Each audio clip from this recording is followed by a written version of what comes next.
So, dear son, that's not our part, huh? No. Yeah, but we do got the dear son brothers with us today, man. And The bros. yeah, Appreciate yeah. that. Appreciate that. Pulling up to the porch. For Yes, those of sir. y'all who don't like dads, I know y'all like God dog is more of 'em. It is. Listen, Fathers International. So just in case y'all don't know who they is, we go have Keith introduce our brothers that were with us today. So, like he said, the Good Dad Tribe is pairing up with the Dear Son podcast, the Dear Son Network at this point. Yes, This sir. is Let me network. put some respect on their name. Yeah. They are some giants in this fatherhood space. If you know, you know. And I'm just honored that they are willing to come and sit on the porch with us and chop it up. Get some good game. Appreciate the invite, brother. Nah, no Welcome. Honor to be here, man. Enjoy y'all work. Been looking and paying attention, man. Y'all brothers do some good work, man. Appreciate you, y'all man. We thinking just enough tryna to be- bring us. We're just trying to be great fathers out here like yourself. That's Day it. by day. Day by day, brother. Day by day. So with that being said, I'm gonna pass it back over to Matthew and we're gonna get this thing rocking. But listen, my first question I got for y'all, with us being in the same space, that fatherhood space, what really inspired y'all to go and impact fathers like yourselves? For me, it was it all stemmed back to the relationship that I had with my father, who was always present, always available. I just got to an age where I didn't like his rules, so I started creating distance in the house. Always in the house, he was always in the house, and it put me in a place where I went out into the world with less information than I needed to, against his instructions. And he wasn't the type that was going to stop me from walking out the house. He was going to say, "Hey, look out for this." Yeah. If I didn't want to hear what to look out for, I run into it. So I got to a place where my son was coming into the age where I stopped wanting to interact with my dad, and I realized I was kind of managing him hands off, but he didn't want that. Yeah. So he wanted to be more, we wanted me to be more inclusive and engaging. So the show really started for me, keeping me accountable to have meaningful conversations with him. As I had those conversations, it attracted other brothers. Zay Black came on early in the show. Of course, he's a co-host now, but that's kind of how it started. Just knowing that my conversations weren't just in my head, they were in other guys' heads too. So we put them out there so that if at any point you're going through something that we talked about, you got a reference. You said that it came upon that time. It was it about the same time that you remember from your own? Yeah. So my son was 12. I really started bucking probably 15, 16 because I can move around like I want. Like my dad's coming home from work, as long as the grass was cut, my homework was done. I wasn't a disrespectful child. I was just creating distance. Yeah. So there was no me rising up on him or suggesting that I'm not going to follow the rules. I just went away from just where the weren't rules engaged. That was the same. Like it's funny hearing you give that perspective because I feel like with me and my stepfather, that's the household that I grew up in. That was the same thing. It was just some of the way he went about implying the rules kind of was more of a turnoff. Yeah. So it creates distance, and like next thing I know, we look up and we're just. He's now. I feel like the tie switched where he wanted the engagement or the interaction more so. I'm like, you know what I mean? Because I feel like everything I did, it was a chastisement. Gotcha. More so than a conversation. Yeah. Do you James, know? what about you though? I'm kind of curious to hear how you feel about your impact in this space right now. Like Dejon said, I came on as a guest, and it became therapeutic for me, actually, to be honest. To hear thoughts that I had, and sometimes you'll have words or you're able to word something a certain way, but if you don't really have the exercise, it's like having a skill. Like, hey man, you probably, if you would work out, could lift 315, but because you don't really get in there and exercise that muscle, you don't use it. It's on deck. You may not even know it though, or realize that. So go and sit down and have that first talk with D. Johns on the show. It brought some things out of me that I hadn't discussed in years, man. Like from my childhood, even kind of surfaced, and I was like, man, I didn't really realize I felt that way about that.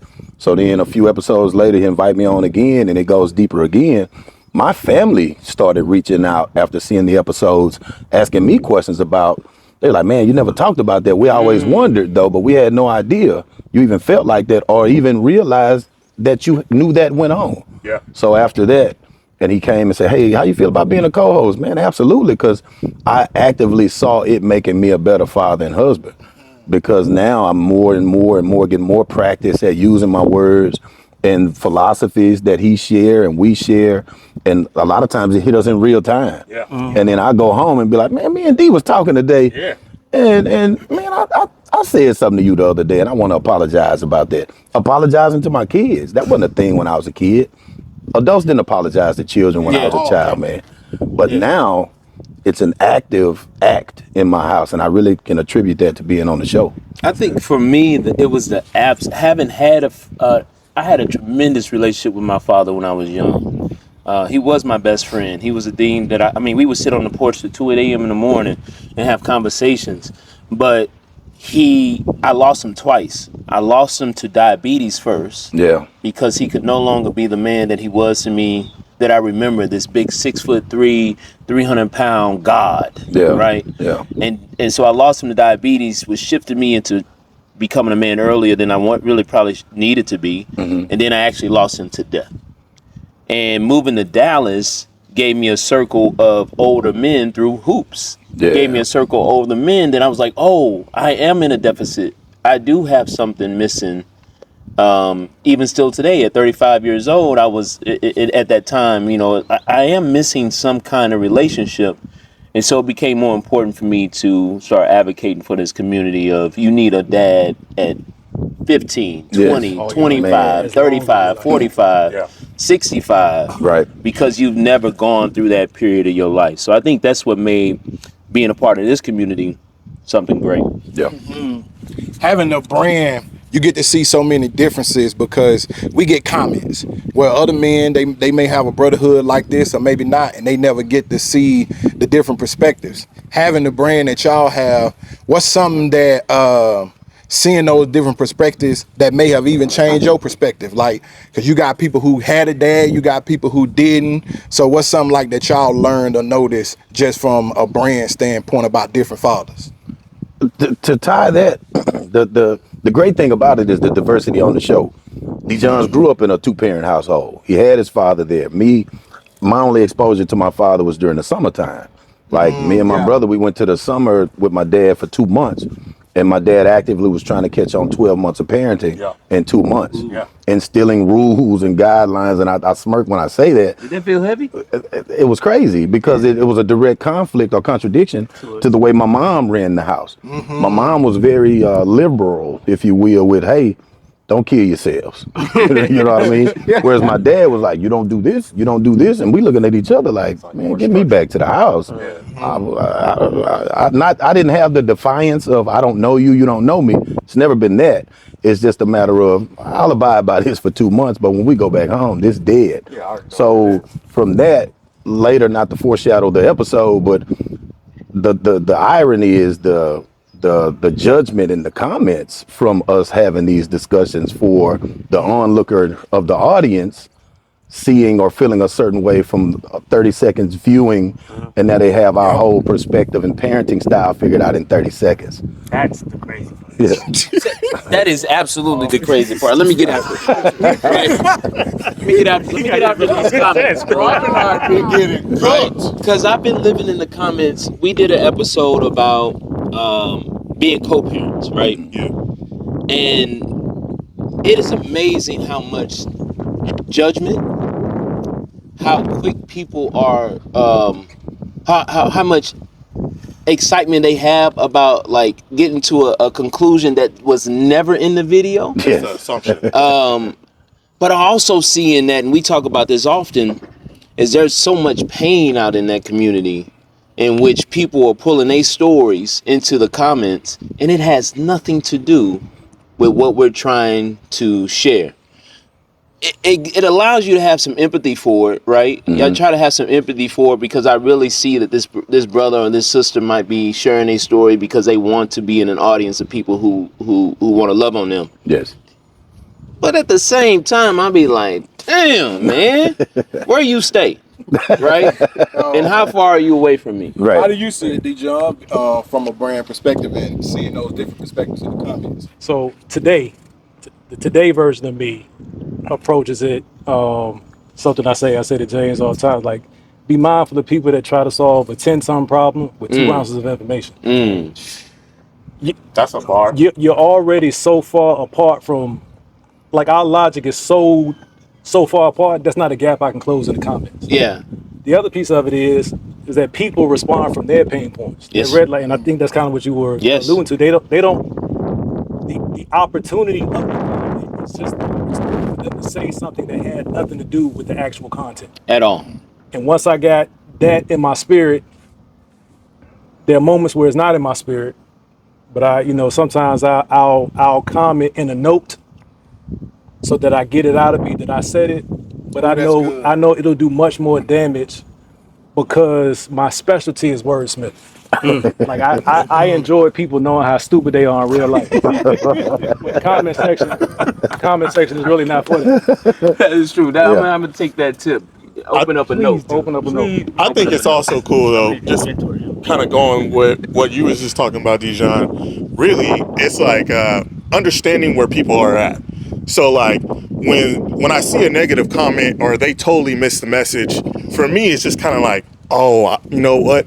I'm gonna give you some grace because I was there before. I had that same mentality, and we talk about this thing, emotional maturity, all the time.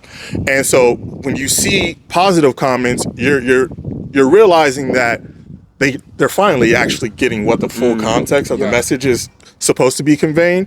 And those negative comments, it's just like, I'm gonna continue to pray for you because you're just not out of space right now to realize that there's some stuff that you still got to figure out. And not to interrupt you, this helps me a lot because D. John's kind of be my sounding boy. Like, hey, stay rooted in your purpose. Yeah. And what I mean by that is, it's easy to get caught up because there's so much interaction, especially if a fire topic jump off and you get a lot of interaction, good, bad, or indifferent. The fact that there's so much interaction, you're ready to engage because you're passionate about what you're doing. But if you get caught up in trying to defend what you're thinking or what you're feeling, it's an endless cycle. You'll never catch up. So just as long as you continuously put out what's true to your heart, your thought process, and your spirit, the comments kind of don't matter at that point. I feel that. Yeah. And sometimes they be right. Yeah. Yeah, they be wrong in the time they said it. But like I know in our topic about separation and divorce, where they was coming at them, I'm like, that wasn't what we were talking about. But you hear right. Right. I get it. I'm like, so it be dope to see like those different perspectives and things like that. So when y'all think about you doing this as a parent, what does it mean to you? Like, what would y'all say this connects to your purpose as?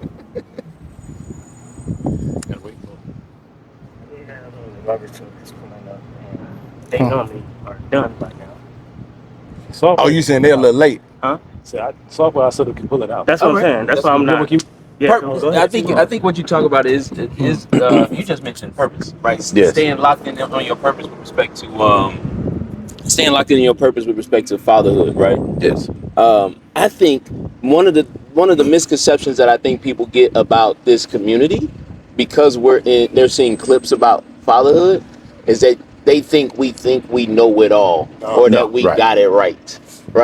Because they get the highlights. They get the highlights of my son, me training my son. They get the highlights of me taking my son to places, or these special comments that you may have said, or some poignant idea that Matt pulled out of 25-30 minutes of video, right?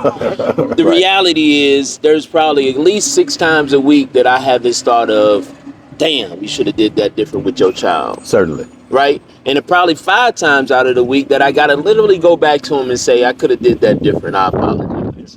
And I think staying in the purpose of my fatherhood style is truly to be learning on a regular, consistent basis about it. As this truck comes down here. You sure we can pull that out? Hold on, he a little rough with it. Yeah. Because he saw the camera and he wanted to look shine. Come on. You don't hear this Freightliner. No, let it roll. Use this as a blooper. Yeah. He said, you gonna hear this freight shaker. Let it roll. Just like how everybody who walks out here wants to speak to us when we record. And then Hey, guys! they don't be giving me no hands. Like I say that black. You black, like with some black younger couple, they'll definitely give the head because I feel like we all feel like we obligatory. Yeah, we done made it. Give me my thing, right? Hit me with my thing. Obligatory dog. But also, I feel like in this community, it's dope seeing other younger black people. Yeah. How you doing? Typically, if you in a community like this, you thinking you gonna see someone older, if they are black, Right. older, retired. Right. I was like that, and then there was a lot of diverse kids. That's what really like sold me. But Yeah. my wife and her friend was our real estate agent. Kind of got to admire. He told me about it. I was like, oh no, I was about to say. a little outside of the mix. But then when I seen like kids outside playing basketball with each other, like Yeah. I be trying to tell my kids that this really exist. Now the guy swears. Rarity. No, my daughter play with he's like, no, these this two is kids, possibly they come and not bring on the I'm like, ball. where's the I was machine? that's He was something like, that I grew up with that I thought ain't was no gonna be people lost. riding on the back of no truck. It was. That's how they did it. He You know was what I'm saying? like, 'Cause I nobody see that nowadays. he be like, Daddy, who want to do You know, we live next door to each other. Our kids be outside. When they come out, the whole street come. Yeah, we neighbors next door. Oh, that's what's Literally, up, I'm what's talking about boom, boom. So our kids be outside. So when they go outside, we look out. The whole street kids be outside. They be like, "Hey, we out here." That's a unique ass thing because Yeah. we literally got a hoop in the cul-de-sac that I ain't never seen a kid on. I ain't Bring it to never our seen a neighborhood, kid on. our street. Come on, I know I would have throw me up there. Let me dunk it. Yeah. Throw me up there. Let me But it's I feel like even within that, like looking at in the space that we're in when it comes to this fatherhood thing, our households are setting the standard. Absolutely. Like if you look at it like that, like I was telling my wife, like you see some of the other kids, but like on this street, you're going to see these girls running around. And it's 3 girls and 1 boy running around, playing tag, chasing their little dogs around. Well, I don't let Rusty out here, but You can't let Rusty out here. chasing dogs around, riding scooters, riding bikes. Like I don't really see that in other communities, and I think it's really cool. Did that happen by happenstance? Yeah. Neighbors. Yeah. I met them because they moved in. That's it. Like and that. That's To God be the glory, man. I'm telling you, everything wondering. written. Imagine if he didn't move in that house or we didn't live in that neighborhood and we wasn't there. I didn't live in that neighborhood. I'm not gonna say we never would have met because what your path is, it is what it is. We would have met a different type of way. But imagine we next door. Funny, well, we limited on time. I could do this all day, man. But I walk over there, me and my wife go over there. Hey, how y'all doing? He was like, hey, it's cool y'all came over here because I don't trust people. Yeah. I'm 30 seconds in. I was like, man, I respect that. I ain't trying to sugarcoat nothing. Me and dude gonna be good. So see the that outgoing one? goes into Absolutely. Yeah.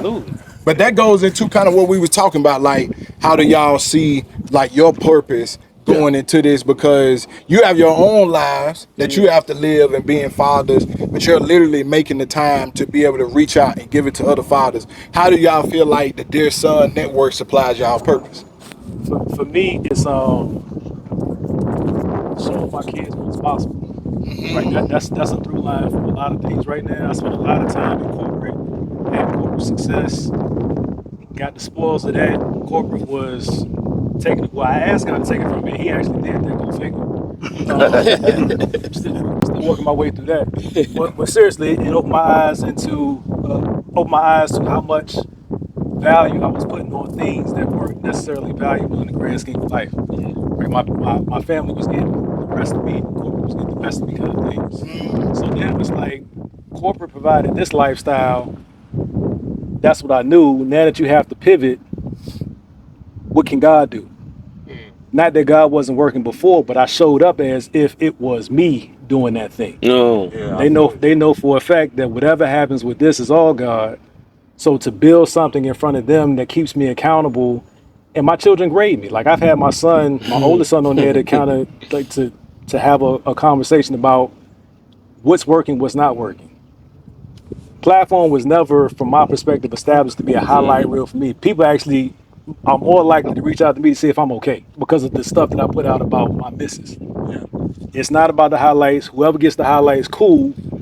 I want people to come to the platform and think through a thing that they may have been scared to think through, or jog a thought that maybe hadn't come to them because they weren't where I am in life or hadn't gotten to that point. So sharing a story in that regard is easy for me because it's my life. We're not creating content. We're recording our life. This is real spill. And the funny part is half of the things that we discuss I'm actively still working on. There is not a time or where we're discussing a topic and I'm like, I've attained this. I got it. Right. Right. When you think you have arrived, that's when you get humbled. Right. And so it's one of those things as far as my fatherhood journey where I just know that I'm constantly evolving and I see either the benefits or the disadvantages of how I'm fathering through my children. As I'm actively discussing whatever topic that we're, trying to discuss. So it's interesting to kind of hear your perspective on that because I was in corporate as well. Rob was in corporate as well. And now we are, moving towards this entrepreneur life, but also, being impactful in this new fatherhood space. Yeah. It's funny that y'all said that because somebody asked me about the episode where y'all told me y'all would go pray for me and my daddy. Yeah. And they was like, that's dope, that you went through that. I said, no, I still don't talk to him. I said, he messaged me today and I left him on red. I said, so listen, them prayers is real. I said, say one for me because I said, we still figuring it out. I said, I talked to him a little bit, but we still figuring it out. But I want to hit y'all with y'all opinions and thoughts on some of our hottest topics that we've had. So the first one is, why do y'all feel like it is so frowned upon for men to prioritize taking care of themselves? We know we the leaders, but I mean, if the leader down at zero, how you go supply everybody else? So we had a big conversation about that. How do y'all see men and more fathers being able to take care of themselves?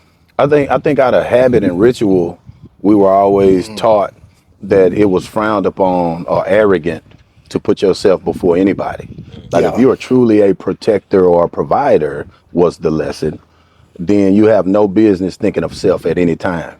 So now when the conversations start to come out about your own personal mental health, you're not checking boxes so much anymore about, hey, don't worry about you, man. If you cut your leg off, man, you got to get up and go to work. That's how the elders talked to us when we were young men. Yeah. Like, man, that's what they told us. Right. You're laid up talking about you sick, man. You know how many times I went to work sick? Well, shame on you to an extent.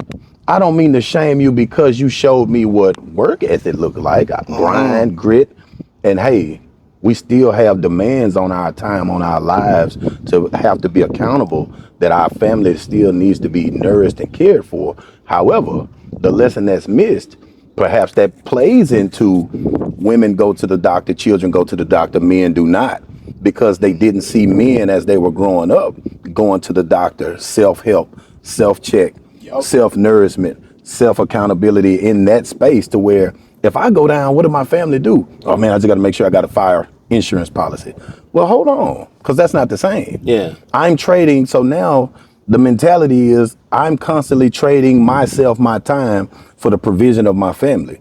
But if I was to go and interview my children and my wife, they'd much have me over their provision. We'll make a way. I put a piece of bread on the table if that'll get you here. Like you see the commercial they had where the kid was like, Dad, how much do you make an hour or in a day when you go to work? Then the kid goes back and comes back with a piggy bank. He was like, if I give you this, will you take off work today and spend the day with me? Yeah. So now if you think about that, and if you use that as the perspective, then now that money chase and that hustle and that grind is not as important anymore. Like, that would have put me ahead.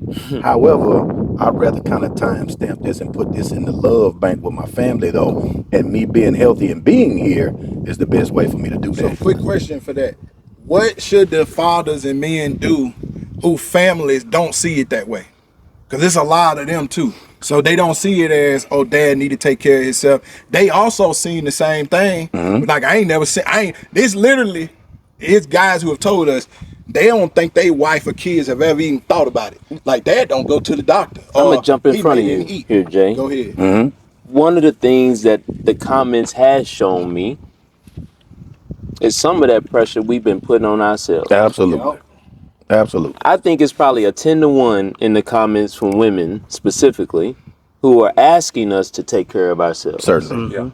Who have literally said, no, we need you, brothers. And like, if I was to read the comments, and I know the comments are just people who super engaged and maybe there's a disproportionate imbalance to that. But one of the things about the comments that has shifted my ideas is that they are asking us to take care of ourselves. That's not how they want us to show up when they're talking about provision. Yeah. Are there the people out there who think provision is buying stuff? Yes. But I think those are amplified voices like gangster rap, right? They were intentionally there's people who have intentionally put that form of media out there, that form of idea out there for negative and nefarious purposes. What I'm really feeling in the comments is the world wants us to take better care of ourselves than we even probably think they do. Agreed. And I'll give you a To an little extent. story. I went to the chiropractor yesterday, and my lady set up the chiropractor appointment, and I got there, and he asked me, he said, "So what you here for?" And I said, "Well, she told me I had this appointment." Obedience. Obedience. Absolutely. I've been doing that since I was a kid. My wife told me to be here today. Yeah, she wrong. told me the appointment was on the 9th at 1 p.m. And Yeah. he said, "Yeah, but what are you here for?" And it took me about 5 minutes to really get to about a month ago I had a pinched nerve in my back, and there was some pain radiating down my arm. And this woman was like, "Go take care of that." Yes. So I think one of the things that I've learned from the comments is they want us to take care of ourselves, and maybe we've been wearing the badge of I don't need to, Right. because I'm strong and I'm big and I can handle anything.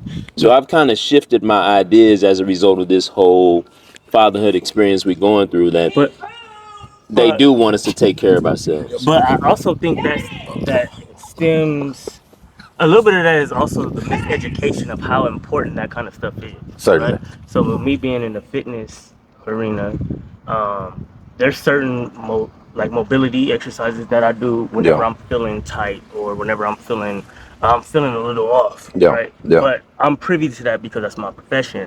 When I do these modalities, I think to myself like, dang, I wonder how many other people are just walking around here dealing with that, Yeah. and now don't even know that they could simply just do X, Y, and Z Right. to help relieve whatever this is. And we all know if you don't take care of something and you allow it to compound on top of each other, it's terrible. So you can go all the driving Not on the that. Google card. Yeah. That's so You about- random. That's a wild thing for the Google card company here at this time. We got 6 minutes with these guys. Okay, so another one I want y'all to speak to that we had was men being leaders. If you get a divorce, you have to understand as a leader, I don't even know if I want to say it's your fault. We done told them that. But as a leader, it's your fault or there's a large accountability to take to it, especially in leadership period. But what do y'all think about that? I don't have experience with divorce specifically. I will say from a leadership perspective, one thing that I learned in corporate that I've applied in my house is that the job of the leader is to facilitate the best outcome, giving all of the resources available. Mm-hmm. That doesn't mean that you have the absolute right way to do something. It doesn't mean that you never make a mistake. But in real time, as quickly as possible, you gather this data and you make the best decision for the best outcome. Yeah. So if your outcome led to that, part of leadership is understanding why it led to that, right? And maybe the after action. I'm sorry, I'm so corporate. The after action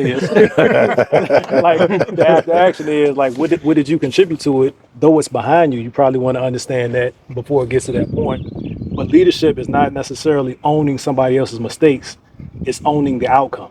Mm-hmm. Right? If you have control, if you have influence over the outcome, and you don't do your part to ensure that the outcome is favorable, I think you failed as a leader. Now, can people go off the rails and sabotage and do all those other things? Yes, but that's not under your control. That's good. Please let me jump in on that. Yes, go ahead. Because I absolutely have been divorced. So I typically start with what I call country boy colloquialisms. Come on, I understand all So- this. Hey, back home. I really want to say, you as a leader, you must be mindful of holding yourself accountable for the divorce. It's like saying it's the boss's fault that he had to fire you. You can't blame your boss for you getting fired if you getting fired was based on your lack of production, productivity, desire, and the list goes on and on. Also, I can't because what will happen is we can overly become responsible in our minds for the outcome of a thing that turned out badly. And now you're walking yourself down a road of depression. Now everything's your fault. My grass dried up and died. It's my fault that it didn't rain. I should have had more foresight to get some irrigation in place. If I'm now my concrete cracked in front of my house, man, I should have did better and hired a better construction guy to come in and lay that concrete a little different. You can always use the perspective of there's something more that I could have done that could have created a different outcome. This thing not making it or not being successful or not having the longevity is on me because I'm the leader. I also have to be the leader to say, this isn't a good fit for the corporation. Yeah. This isn't a good fit for the family. Yeah. This isn't a good fit for my children. I thank God for the blessing that we were able to create children together, but that's really where this road stops. A lot of people don't want to have that discussion because divorce is not typically viewed as a biblical thing. Correct. However, my responsibility to my family and to my household and my children as a father and as a leader is me also having to have the foresight, the insight to recognize this ain't a good environment for my children. So I could fight through this thing and have the victory of, I didn't let this thing fault. I didn't let it go away. I kept this marriage going, but at what cost? My children are miserable. My wife miserable. I'm miserable. And now they go in now and start their lives and their families. And guess what? They're going to possibly be miserable parents, be miserable spouses, because that's the example, that's the model. I have to show them, son, when it don't work, it don't work. Yeah. But is that due, piggybacking off of a conversation y'all had on y'all show recently, is that due to the lack of work that's being put in to the marriage? So let's say both of you guys are actively working, and then y'all still separate. 9 times out of 10, I feel like it's more so somebody's not carrying a load when it comes to becoming a better version of themselves, and or like y'all said, it's off kilter. Like I'm growing here and you're stagnant there, or you're growing here and I'm staying stagnant here. Certainly. How do people specify if they're the stagnant? Sometimes you think you're perfect and you're not willing to change or adjust. You're not going to do any type of compromise. If in your mind you're perfect, you're the problem. You're consistently the problem. The other person is consistently the problem. So now the other person is an energy trade exchange. If I'm pouring, and you're catching, I'm pouring into you, you're catching it and throwing it out. I pour some more, you catch it and throw it out. Eventually I have nothing left. And eventually you haven't changed a bit because you didn't absorb any of the thing that I poured into you. And if I'm constantly being the one that changes to adapt to who you are, who am I then? I think one of the things that and Dijon, you use the word responsible for outcomes. I think a lot of times people use the words responsible and fault as synonyms, as if they are the same things, right? As a coach, I'm always responsible for what happens to the team, despite the fact that I didn't shoot one basket, I didn't miss one layup, I didn't blow one defensive assignment. I'm still responsible for the team's outcome. And I think what we felt in the comments was people were stuck on the word fault. Yeah. They really got like tuned into the idea of fault. If you know my story, and I ain't put it all out there about, I was married one time, divorced, and if you go ask that woman today, she would tell you it was my fault for a specific reason. Right. I still took on the responsibility of that outcome. Certainly. Because I think that in the next marriage or the next situation that I'm going to be in, if I didn't take the learnings from that last one, no matter how good I was, if I didn't take those learnings from the last one and apply it to this next situation, I can very well come up with the same outcome, no matter who the two people are. Correct. Fact.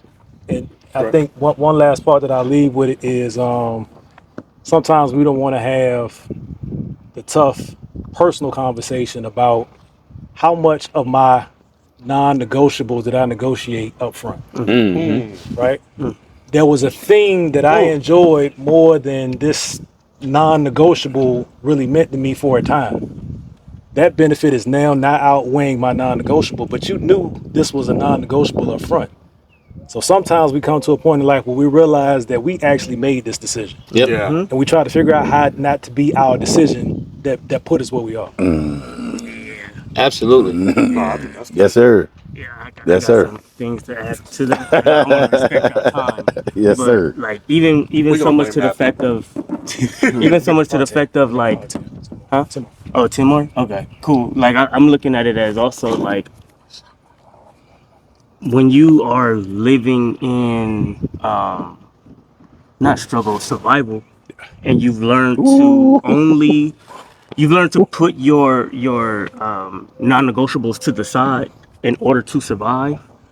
How do you now correct this wrong and be like, okay, this is the new non-negotiable without cracking the foundation that you set this relationship on? I don't know that it's that easy. I mean, the basis of that conversation is you being honest with yourself about a thing that you lied to yourself about over time. So expecting the other person to now fix it or to adjust to a lifestyle or to an expectation that you said you accepted something opposite for so long, I don't think that's on them. And that's Yeah. why I said, for me, I look at it as when it comes to that particular aspect of it, which I feel like, especially a lot of us who got married at young, once you're getting outside of that survival stage, for me, I'm like, there's some of these things that I allowed to happen. It's my fault. I cannot put that on her. I got something though, because you mentioned something about survival, and I kind of want to tie this back to fatherhood, though, not necessarily relationships. When you are in survival mode and you still have to show up as a father, how does that look? And how do you get yourself out of survival mode so then that way you could be the best father that you possibly can? That's tricky because survival mode is often dictated with your environment. Yeah. I can desire to not be in survival mode, but however, if my situation says otherwise, how dare I get out of survival mode only to not survive? Some things just I can do the best I can with what I have left to be these other roles and play these other roles. But however, if my survival mode looks like I now lose 18 hours of my day that I absolutely don't have available for my family, I have to roll with that right now. But I have to make the best of that 18 so this is not an indefinite, infinite thing. That's the best I can do, is to try to mitigate the time span of me being in that mode, survival mode. I can't just drop survival mode because it's not conducive to me being a good father. I don't have that luxury. Rent got to get paid. It got to get paid and food got to hit this table.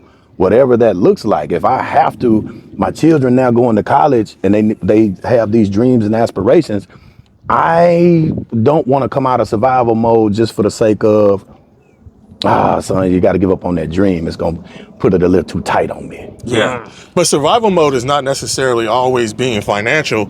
It can be depression. True. So Ooh. that's mainly what I'm talking about, because obviously financial stress, that's the worst. Yeah. That's the worst. Is But it when it's though? not financial, Is it though? And that's my point. Because financial stress, I thought it was, but when you actually in a transition period and you just trying to figure it out mentally, but you are still trying to show up as a father, that's tough. And so mentally, when you are struggling or where you have anxiety or depression, and you're trying to turn that light switch, that beast mode back on, to where you're like, all right, cool, come on. Like, how do you get back to your baseline? You must seek help. Yeah. I think we got to be mindful of how we determine what the worst is for somebody. Because that may be the worst moment in their life, but because you have survived more, come on up this mountain, right? It gets worse before it gets better. Like, we got to be mindful of that. I'm in survival mode right now, and I think a lot of my survival mode is more mental than anything. And it's about surrender. I believe in God. I believe He has a purpose for my life. I believe He's guiding it. And there are things that I'm fighting Him because my way is more familiar. Yeah. I also have the data that my way doesn't work. I got a complete data set. I also have the data that mine doesn't work. Yeah. So it's, for me, it's kind of in one of the episodes that was on Netflix was talking about what you mourn as a father.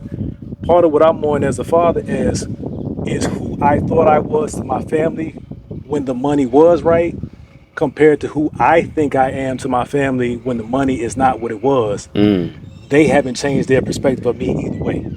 Wait, that's not true. And I know that. Yeah, I like that. And I know that. So it's, you know, sometimes it's an internal battle. I think money can be a byproduct of it or lack thereof. You were talking about purpose before we got on camera in terms of making sure that the focus is the focus.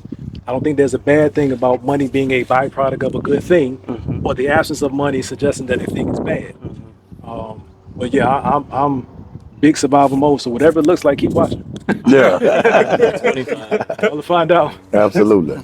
Okay, I got a question for y'all, and I want everybody to give their best 60 to 120-second answer, okay? That's what he said. Listen, Yeah.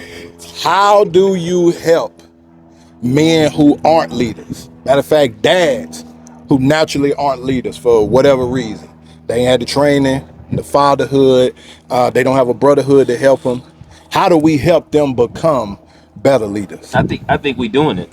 I think the Dear Sign podcast, I think the Good Dad Tribe, and a host of other ones out there, we're doing it. The way we're doing it is that we're truly being vulnerable about these ideas of fatherhood. We're showing that we're doing it. Like, you've had to exit out of here a couple times because you're doing it. Go be a dad. Right? I don't think there's any better way than execution to demonstrate how you're supposed to be doing a thing. But more importantly, I think the thing that's most important that we're showing people is we're doing it in a way that is always learning. It's always a learning process. And I think I'm damn good as a daddy. Yes, sir. You know, Listen. I honestly do. And I pride myself on being a good daddy. But I also am conscious of the fact that my idea of what a good daddy is ain't gonna be what the idea that you got. That ain't the idea that he got. Idea that he got. But I think the best way of us showing up and giving other brothers an opportunity is by giving other brothers the opportunity to follow our lead and then refining it as we keep going. Gotcha. So for me, I would say, much like he said, we're doing it, starting these spaces and things like that, but then also acknowledging that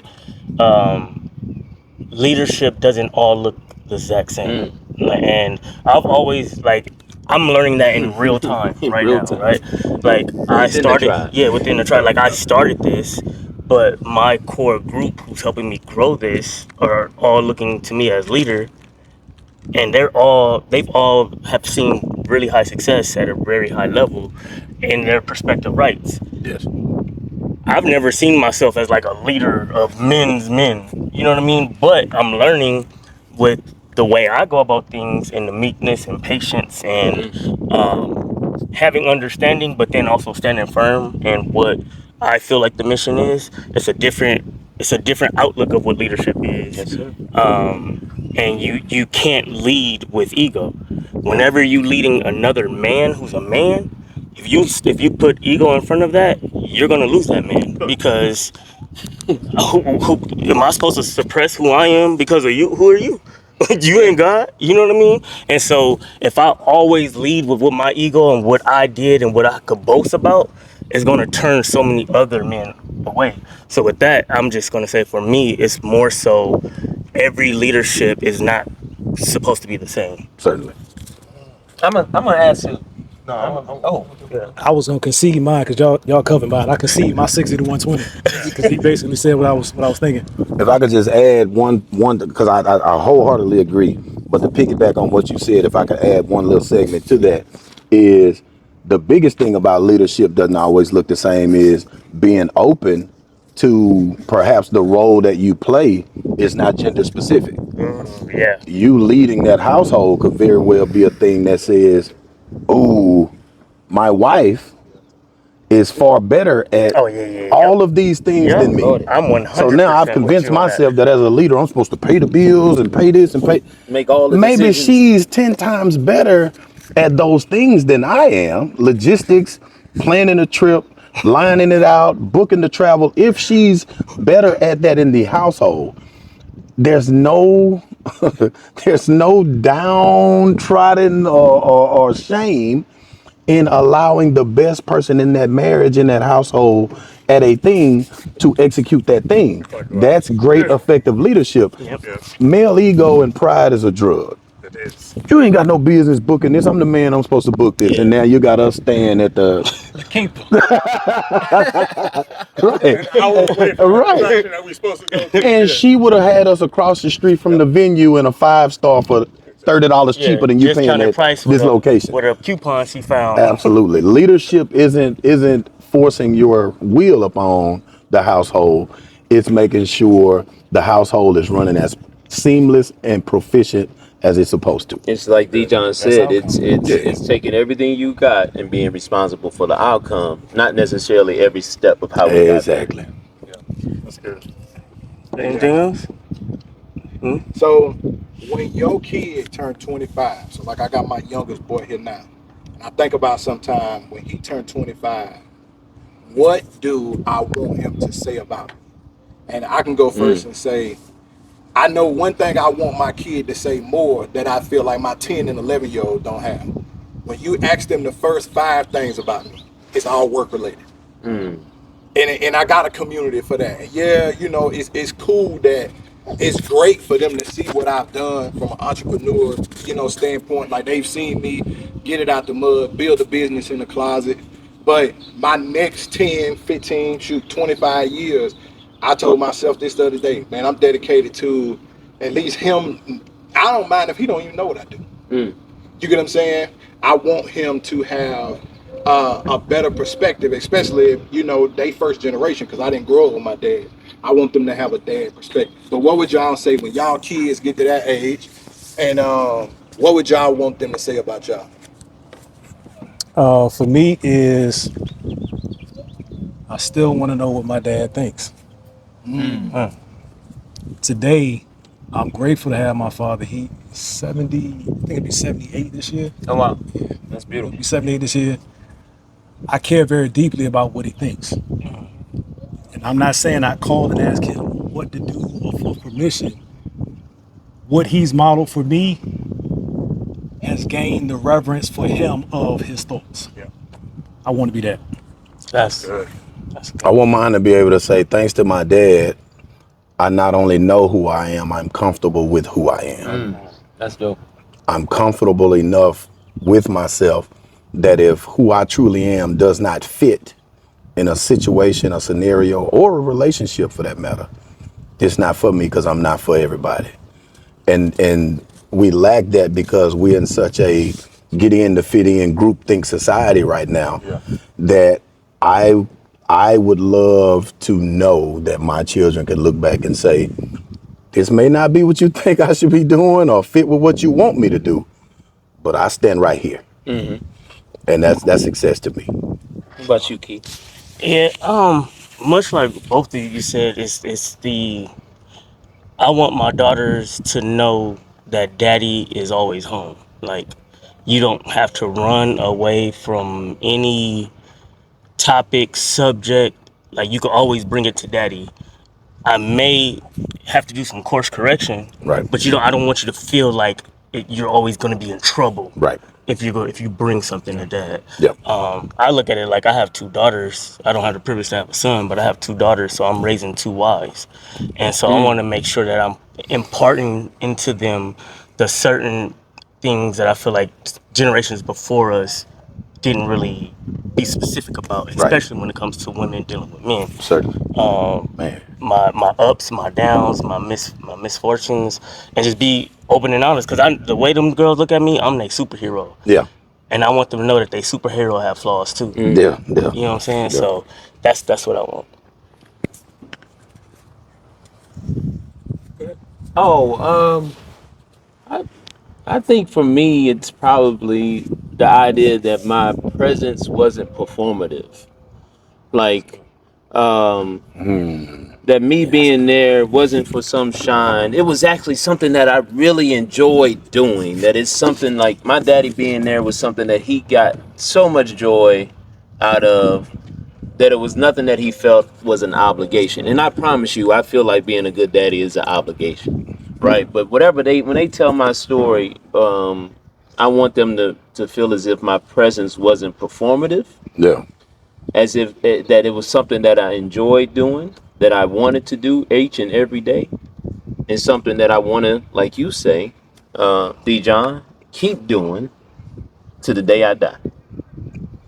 Amazing.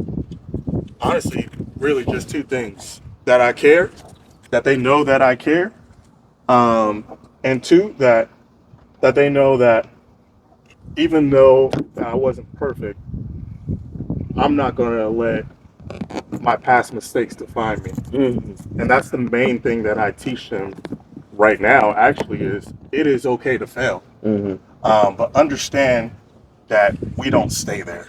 Yeah. And as long as you fail, you are failing forward and understanding that you could improve in some aspect in your life. And so we say, like, we don't take L's, we just learning lessons, really. Right.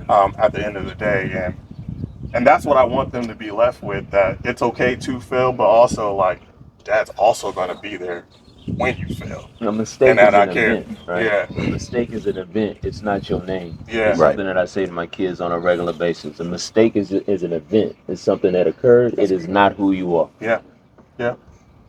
With That's that it. being said, I'm gonna let you fellas get up out of here. Thanks for pulling up on us. Man, Dope, appreciate dope, Don't let y'all, this dope, be the man. last dope, one. Not at dope. all. Certainly not. Certainly not. Appreciate man. you, brother. Man, appreciate y'all, brother. Appreciate you, Love brother. it. Love it. Appreciate y'all. Love Nice. it. Yeah. Oh, for Love real, it. man. Y'all gotta come through, man. Man, listen. You only hear Love, that brother. on video. Appreciate y'all. That's all that matters. I mean, We although did it, he does Ace. a lot of this stuff. Got the 7 audibles.